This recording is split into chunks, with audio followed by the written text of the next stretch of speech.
Good morning and welcome to this thought for the day for Monday. And today we're in the book of the prophet Isaiah and chapter 40.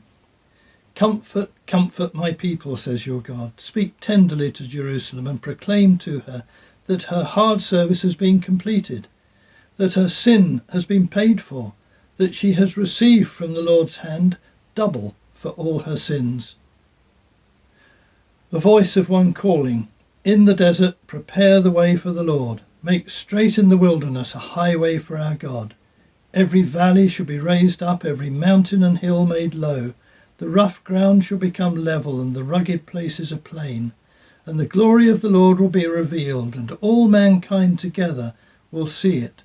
For the mouth of the Lord has spoken. A voice says, cry out. And I said, what shall I cry?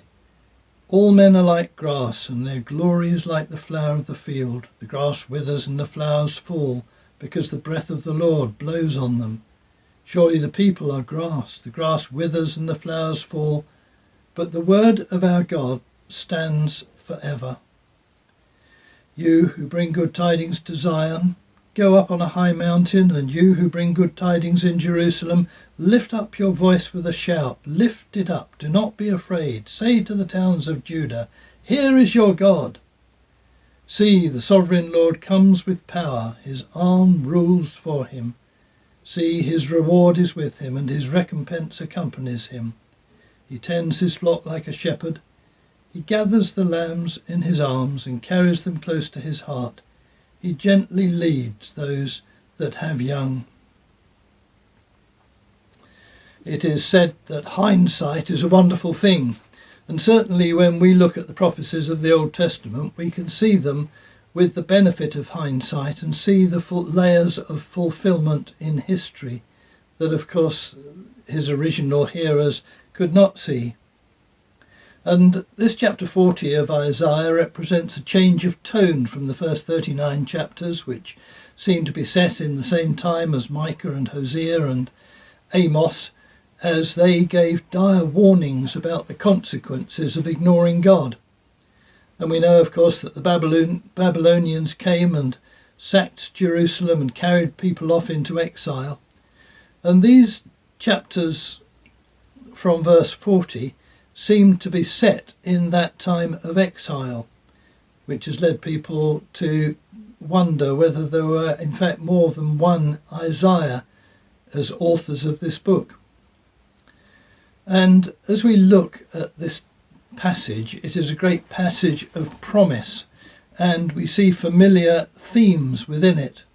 The most familiar, perhaps, from verses 3 and 4, the voice of one calling, in the desert, prepare the way for the Lord, which is picked up by the gospel writers and applied to the ministry of John the Baptist. And John, of course, came proclaiming Jesus and his ministry to come. And in Jesus we see fulfillment of other aspects of this passage. First of all, the one who reveals the glory of the Lord, verse 5.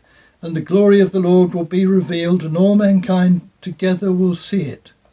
And we know that Jesus, the very man God, who was God himself acting as a human being, revealed God in an entirely new way in the things that he did and the things that he said. And then one who would bring permanence in place of the temporary. Verses 6 to 8, the grass withers and the flowers fall, but the word of our God stands forever. And they are words that we use quite often in a funeral service as we speak of the temporary nature of human life, but of the permanence of eternity and God's promise to us. And it was Jesus who said, he who believes in me will have eternal life. And then one who would give Jerusalem a message to proclaim. Verse 9, you who bring good tidings to Jerusalem, lift up your voice with a shout. Say to the towns of Judah, here is your God. And in Acts chapter 1 verse 8 we hear Jesus giving his command to his disciples to go and preach the gospel, first in Jerusalem, then in Judea, then in Samaria, and to the uttermost parts of the earth. And the rest of the Acts of the Apostles tells us of how that message from Jerusalem was set out into the whole world and eventually came to us. And then lastly, one who would keep and care for those who are his. Verse 11, he tends his flock like a shepherd. He gathers the lambs in his arms and carries them close to his heart. He gently leads those that have young. And in our I Am series that we've just completed, we thought of I am the Good Shepherd, words of Jesus as he spoke of his ministry of care and of his concern for each individual and their well-being. And so this wonderful passage looks forward to something which was to come. It was first fulfilled as the Jews returned from the exile, and then of course it was fulfilled in the coming of Jesus and his great ministry. But we looked forward to a further layer of fulfillment when Jesus comes again and takes us to be with him, the day of the Lord which is still to come. So I hope in these COVID times this is a word of encouragement to you and a word of promise. Have a good day and have a great week.